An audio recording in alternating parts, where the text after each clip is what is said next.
Bienheureuse Marie de Jésus crucifié, 1846-1878. Galilée, l'enfance.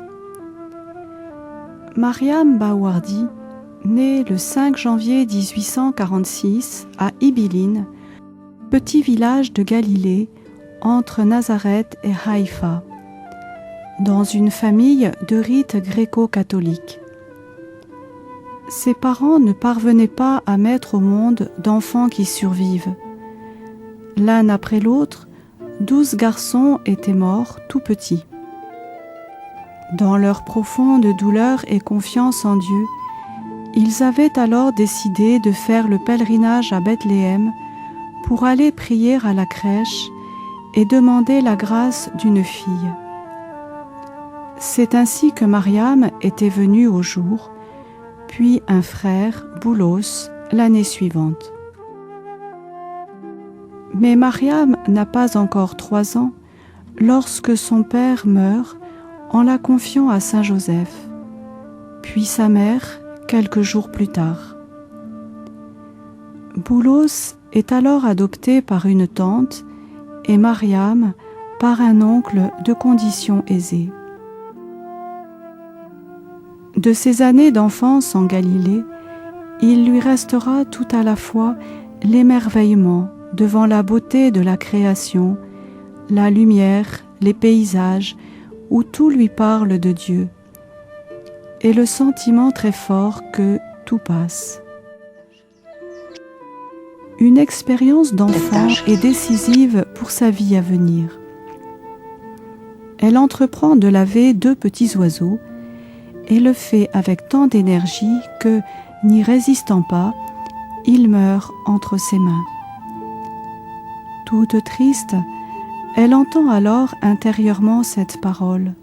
« Vois, c'est ainsi que tout passe. Mais si tu veux me donner ton cœur, je te resterai toujours. » À 8 ans, elle fait sa première communion.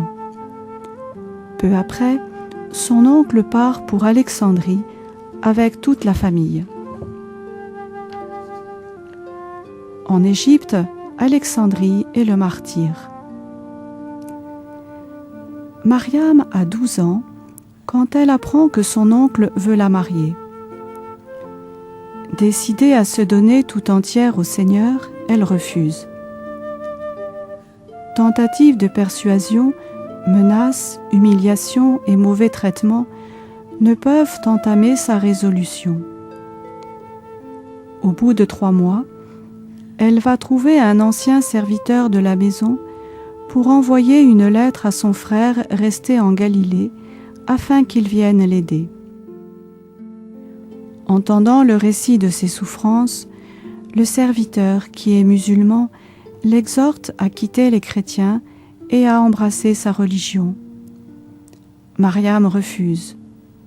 En colère, l'homme tire son cimeterre et lui tranche la gorge, puis l'abandonne dans une ruelle sombre.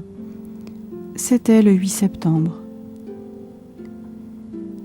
Mais son temps n'était pas encore venu, et elle se réveille dans une grotte auprès d'une jeune femme qui ressemblait à une religieuse. Durant 4 semaines, celle-ci la soigne, la nourrit, l'instruit. Puis, lorsqu'elle est guérie, celle qu'elle dira plus tard être la Vierge Marie elle-même, l'emmène dans une église et la quitte. De ce jour, elle ira de ville en ville, Alexandrie, Jérusalem, Beyrouth, Marseille, comme servante, choisissant de préférence des familles pauvres, les aidant, partant dès qu'elle se trouve trop honorée. Mais elle va devenir aussi de façon toute particulière témoin de cet univers invisible auquel nous croyons sans le voir et qu'elle a expérimenté de façon si forte. À Marseille, les Sœurs de Saint-Joseph. En 1865, elle se trouve à Marseille. Elle est mise en contact avec les Sœurs de Saint-Joseph de l'Apparition. Elle a 19 ans et n'en paraît que 12 ou 13.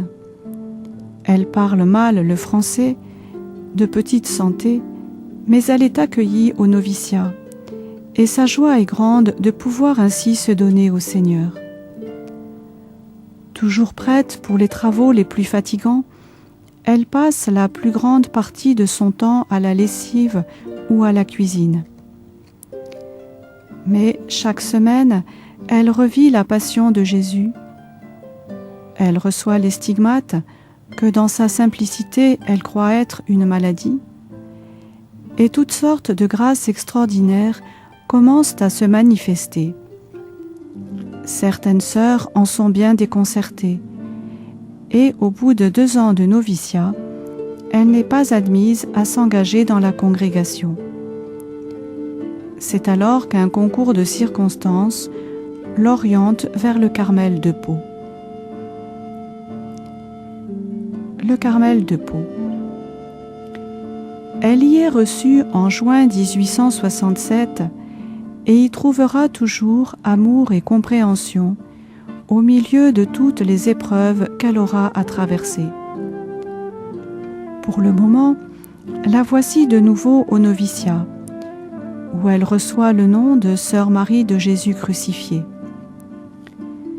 Elle deviendra finalement sœur converse, se trouvant toujours plus à l'aise dans le service des autres et ayant du mal à lire pour réciter l'office divin. Sa simplicité, sa générosité lui conquièrent les cœurs. Et ses paroles, au sortir d'une extase, sont le fruit de sa vie. Où est la charité, Dieu est aussi. Si vous pensez à faire le bien pour votre frère, Dieu pensera à vous. Si vous faites un trou pour votre frère, vous y tomberez, il sera pour vous. Mais si vous faites un ciel pour votre frère, il sera pour vous. Don de prophétie, attaque du démon ou extase, parmi toutes les grâces divines dont elle est comblée, il y a celle très forte de son néant en face de Dieu. Et lorsqu'elle parle d'elle-même en s'appelant le petit rien, c'est vraiment l'expression profonde de son être. C'est ce qui lui fait pénétrer l'insondable profondeur de la miséricorde divine, où elle trouve sa joie et ses délices, sa vie. L'humilité est heureuse d'être un rien, elle ne s'attache à rien, elle ne se fatigue jamais du rien, elle est contente, heureuse, partout heureuse, satisfaite de tout. Bienheureux les petits. Là est la source de son abandon au cœur des grâces les plus étranges, comme au cœur des événements humains les plus déconcertants. La fondation du Carmel de Mangalore en Inde. Au bout de 3 ans, en 1870, elle part avec un petit groupe fonder le premier monastère de carmélites en Inde, à Mangalore. Le voyage en bateau jusque-là est déjà toute une aventure, et 3 sœurs meurent avant d'arriver. Mais du renfort est envoyé, et fin 1870, on peut inaugurer la vie cloîtrée. Ces expériences extraordinaires continuent sans l'empêcher pour autant d'affronter les travaux les plus lourds et les troubles toujours liés à une nouvelle fondation. Durant ces extases, tantôt on la voyait avec un visage rayonnant à la cuisine ou ailleurs, tantôt elle participait en esprit à ce qui se passait dans l'Église, comme au moment des persécutions en Chine par exemple. Tantôt, le démon semblait prendre possession d'elle, mais pour l'extérieur seulement, lui faisant vivre de terribles tourments et combats. Bien des incompréhensions commencèrent alors à se produire autour d'elle, mettant même en doute l'authenticité de ce qu'elle vivait. Elle put encore émettre ses vœux au terme de son noviciat le 21 novembre 1871. Mais les tensions créées dans son entourage finirent par provoquer son renvoi au Carmel de Pau en 1872.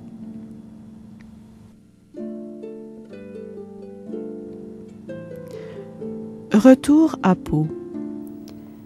Là, elle retrouve sa vie simple de converse au milieu de l'affection de ses sœurs et son âme se dilate. Lors de certaines extases, elle, qui est presque illettrée, improvise dans l'élan de sa reconnaissance envers Dieu des poésies d'une grande beauté, pleines de fraîcheur et d'un charme tout oriental, où la création entière chante son Créateur. Ou bien, en un clin d'œil, la voici attirée au sommet d'un arbre, sur une branche qui ne supporterait pas même un oiseau, par l'élan de son âme vers le Seigneur. Tout le monde dort, et Dieu, si rempli de bonté, si grand, si digne de louange, on l'oublie. Personne ne pense à lui. Vois, la nature le loue, le ciel, les étoiles, les arbres, les herbes, tout le loue. Et l'homme qui connaît ses bienfaits, qui devrait les louer, il dort. Allons, allons réveiller l'univers. Nombreux aussi sont ceux qui viennent chercher auprès d'elle réconfort, conseil, prière, et qui repartent éclairés, fortifiés par sa rencontre. La fondation du Carmel de Bethléem. Peu après son retour de Mangalore, elle commence à parler de la fondation d'un Carmel à Bethléem. Les obstacles sont nombreux, mais se lèvent progressivement et parfois contre toute attente. Enfin, l'autorisation est donnée par Rome et le 20 août 1875, un petit groupe de carmélites s'embarque pour cette aventure. Le Seigneur lui-même guide Mariam pour le lieu et la construction. Comme elle est seule à parler l'arabe, elle est plus particulièrement chargée de suivre les travaux, plongée, comme elle dit, dans le sable et la chaux. La communauté peut venir habiter les lieux dès le 21 novembre 1876, pendant que certains travaux se poursuivent.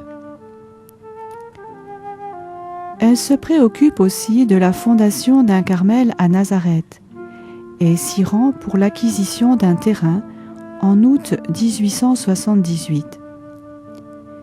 C'est au cours de ce voyage que lui est révélé le lieu d'Emmaüs, qu'elle fait acheter par Berthe d'Artigot pour le Carmel.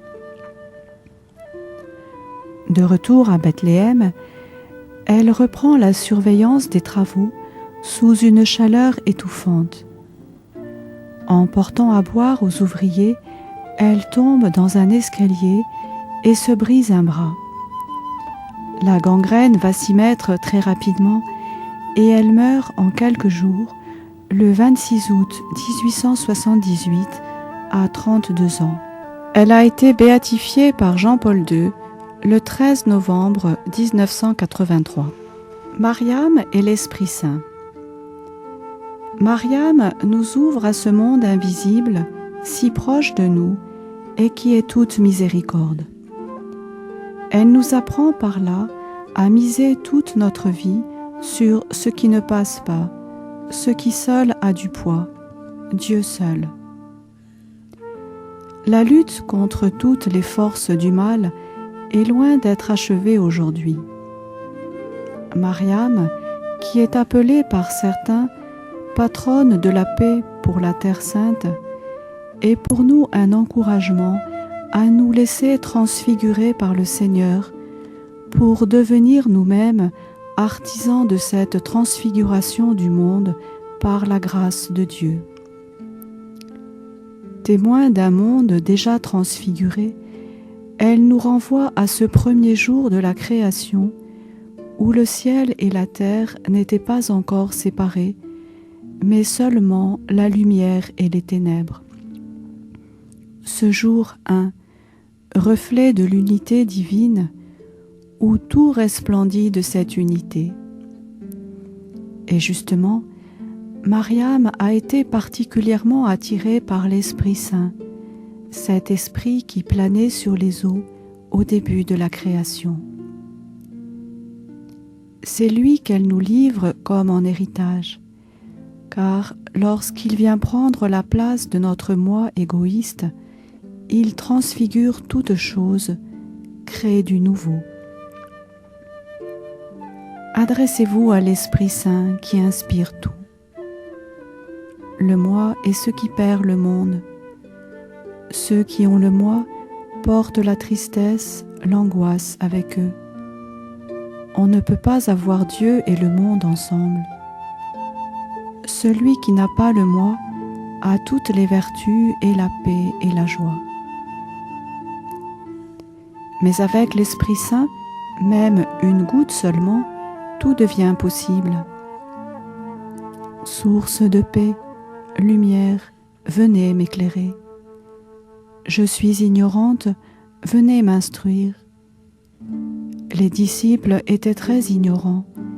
Ils étaient avec Jésus et ne comprenaient pas Jésus. Quand vous leur avez donné le rayon de lumière, les disciples ont disparu.